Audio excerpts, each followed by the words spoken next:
Hi ಸ್ನೇಹಿತರೆ, ನಮಸ್ತೆ. Welcome back to my YouTube channel. ನಾನು ಇವತ್ತಿನ ದಿನ ಬ್ರೇಕ್ಫಾಸ್ಟ್ ಗೆ ಜೀರಾ ರೈಸ್ ಮಾಡ್ತಾ ಇದ್ದೀನಿ.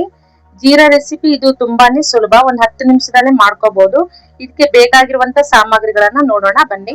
ನಾನಿಲ್ಲಿ 4 ಸ್ಪೂನು ತುಪ್ಪ ತಗೊಂಡಿದ್ದೀನಿ, 4 ಸ್ಪೂನು ಜೀರಿಗೆ, 2 ಸ್ಪೂನು ಶುಂಠಿ ಬೆಳ್ಳುಳ್ಳಿ ಪೇಸ್ಟ್ ತಗೊಂಡಿದ್ದೀನಿ. ಅಂಗಡಿಯಲ್ಲಿ ಸಿಗುತ್ತೆ ಅಲ್ವಾ, 5 ರೂಪಾಯಿ ಪ್ಯಾಕೆಟ್, ಅದನ್ನ 2 ಪ್ಯಾಕೆಟ್ ತಗೊಂಡಿದ್ದೀನಿ. 1 ಈರುಳ್ಳಿ ಕಟ್ ಮಾಡ್ಕೊಂಡಿದ್ದೀನಿ, ಸ್ವಲ್ಪ ಕೊತ್ತಂಬರಿ ಸೊಪ್ಪು, 2 ನಿಂಬೆ ಹಣ್ಣು ಕಟ್ ಮಾಡ್ಕೊಂಡಿದ್ದೀನಿ. ಮೊದಲಿಗೆ ನಾನಿಲ್ಲಿ ಕುಕ್ಕರ್ ನಲ್ಲಿ ಒಂದ್ 4 ಸ್ಪೂನು ತುಪ್ಪ ಹಾಕೊಳ್ತಾ ಇದ್ದೀನಿ. ತುಪ್ಪ ಆದ್ರೂ ಹಾಕೋಬಹುದು ಅಥವಾ ನೀವು ಎಣ್ಣೆ ಆದ್ರೂ ಹಾಕೋಬಹುದು. ತುಪ್ಪ ಕಾದ ನಂತರ ಅದಕ್ಕೆ ನಾವು 4 ಸ್ಪೂನು ಜೀರಿಗೆ ಹಾಕೋಬೇಕಾಗತ್ತೆ. ಅದು ಜೀರಿಗೆ ಚಟ್ಪಟ್ ಅಂತ ಸದ್ದು ಮಾಡ್ತಾ ಒಂಥರ ಘಮ ಘಮ ಅಂತ ವಾಸನೆ ಬರ್ಬೇಕು ಕಣ್ರಿ. ಆ ರೀತಿ ನಾವು ಫ್ರೈ ಮಾಡ್ಕೊಳ್ಳೋಣ. ನೋಡಿ, ಇದು ಬೆಳಗಿನ ಬ್ರೇಕ್ಫಾಸ್ಟ್ ಗೆ ಒಂದ್ 10 ನಿಮಿಷದಲ್ಲೇ ಮಾಡ್ಕೋಬಹುದು ಕಣ್ರಿ. ಇದು ಬಾಸುಮತಿ ಅಕ್ಕಿಯಲ್ಲಿ ಮಾಡ್ತಾರೆ. ನಾನಿಲ್ಲಿ ಬಾಸುಮತಿ ಅಕ್ಕಿಯಿಂದ ಮಾಡ್ತಾ ಇಲ್ಲ, ನಾರ್ಮಲ್ ಅಕ್ಕಿಯಿಂದಾನೇ ಮಾಡ್ತಾ ಇದ್ದೀನಿ. ನೀವು ಯಾವ ಅಕ್ಕಿಯಲ್ಲಾದ್ರೂ ಮಾಡ್ಕೋಬಹುದು. ಇದು ಜೀರಾ ರೈಸ್ ಚೆನ್ನಾಗಿರುತ್ತೆ ನೋಡ್ರಿ. ಜೀರಿಗೆ ಚೆನ್ನಾಗಿ ಫ್ರೈ ಆಗಿದೆ. ನೆಕ್ಸ್ಟ್ ಇಲ್ಲಿ ನಾನು ಒಂದ್ ಈರುಳ್ಳಿ ಕಟ್ ಮಾಡ್ಕೊಂಡಿದ್ದೀವಲ್ವಾ, ಆ ಈರುಳ್ಳಿನ ಹಾಕೊಳ್ಳಂದ್ರಿ.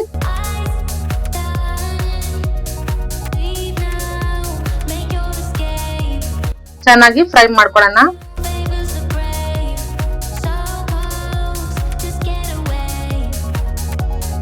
ನೋಡ್ರಿ, ಲೋ ಫ್ಲೇಮ್ ಅಲ್ಲಿ ಇಟ್ಕೊಂಡೆ ನಾವು ಇದು ಗೋಲ್ಡ್ ಕಲರ್ ಬರೋ ತನಕ ಹುರ್ಕೋಬೇಕಾಗುತ್ತೆ. ನೆಕ್ಸ್ಟ್ ಇಲ್ಲಿ ನಾನು ಶುಂಠಿ ಬೆಳ್ಳುಳ್ಳಿ ಪೇಸ್ಟ್ ಹಾಕೊಳ್ತಾ ಇದ್ದೀನಿ. ಅದನ್ನು ಕೂಡ ಚೆನ್ನಾಗಿ ಫ್ರೈ ಮಾಡ್ಕೊಳ್ಳೋಣ.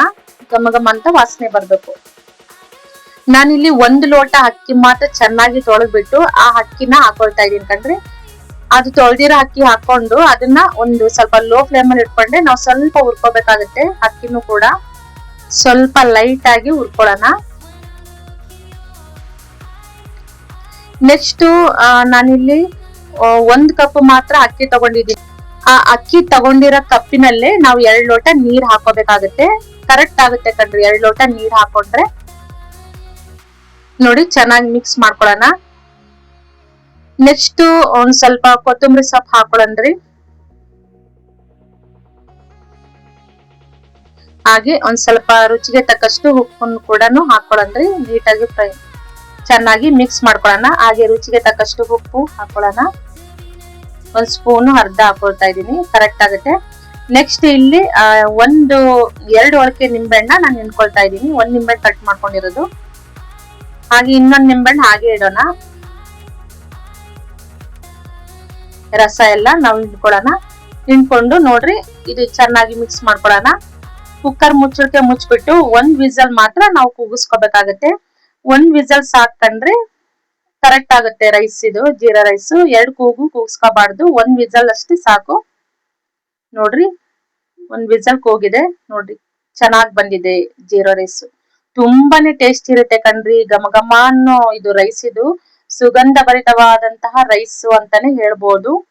ಯಾಕಂದ್ರೆ ಜೀರಿಗೆ ಹಾಕಿರ್ತೀವಲ್ವಾ, ಘಮ ಘಮ ಅಂತಿರುತ್ತೆ ಕಣ್ರಿ. ಇದು ರೈಸ್ ತಿಂತಾ ಇದ್ರೆ ತುಂಬಾನೇ ಟೇಸ್ಟಿ ಇರುತ್ತೆ, ಚೆನ್ನಾಗಿರುತ್ತೆ. ನೀವು ಸ್ವಲ್ಪ ಕೊನೆಯಲ್ಲಿ ಇನ್ನೊಂದ್ ಸ್ವಲ್ಪ ಕೊತ್ತಂಬರಿ ಸೊಪ್ಪು ಹಾಕೊಂಡು ಮಿಕ್ಸ್ ಮಾಡ್ಕೋಬಹುದು, ಚೆನ್ನಾಗಿರುತ್ತೆ. ನೋಡ್ರಿ, ಜೀರಾ ರೈಸ್ ರೆಡಿ ಆಯ್ತು. ಒಂದ್ ಪ್ಲೇಟಿಗೆ ಸರ್ವ್ ಮಾಡ್ಕೊಳ್ಳೋಣ. ನೋಡ್ರಿ, ಇದು ದಾಲ್ ಜೊತೆಗೆ ತಿಂದ್ರೆ ತುಂಬಾನೇ ಟೇಸ್ಟಿ ಇರುತ್ತೆ, ಚೆನ್ನಾಗಿರುತ್ತೆ.